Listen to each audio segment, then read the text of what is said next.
Nikola Tesla दुनिया की तारीख का सबसे ज़हीन साइंटिस्ट था। एक ऐसा इंसान जो अपनी जहानत और दूरअंदेशी से दुनिया को वो तरक्की देना चाहता था जिसकी असल में इंसानियत हकदार है। वो कुछ ऐसी इन्वेंशंस करना चाहता था जिसे उसके बाद आने वाले ज़हीन दिमाग भी ना समझ सकें।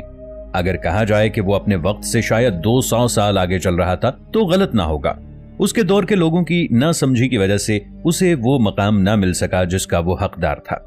टेस्ला कायनात के कुछ ऐसे राज जान चुके थे जो आज की मॉडर्न क्वांटम फिजिक्स के तमाम लॉज को गलत साबित करने वाले थे। इवन के आइंस्टाइन की मौजूदा थियरीज को भी।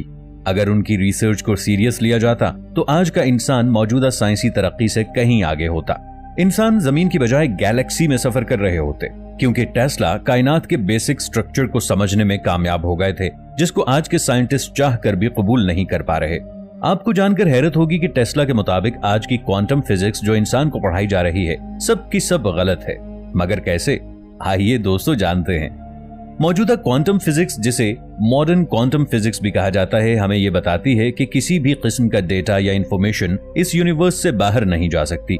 अगर सादा अल्फाज में बात करें तो क्वांटम फिजिक्स के लॉज के मुताबिक एक छोटा सा जर्रा भी इस कायनात से बाहर नहीं जा सकता।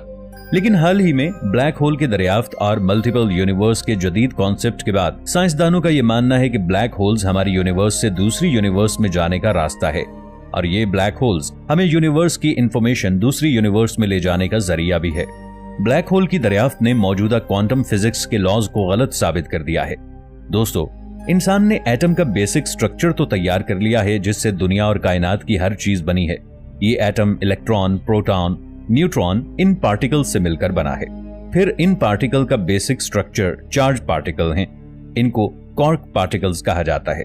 इन क्वार्क का मजीद बेसिक स्ट्रक्चर भी है जिसे स्ट्रिंग कहा जाता है, यानी कि रस्सियां जो हमेशा थरथराती रहती हैं, और इसी वाइब्रेशन से हमारे एटम की बनी हर एक चीज कायम है, मौजूद है और हरकत में है।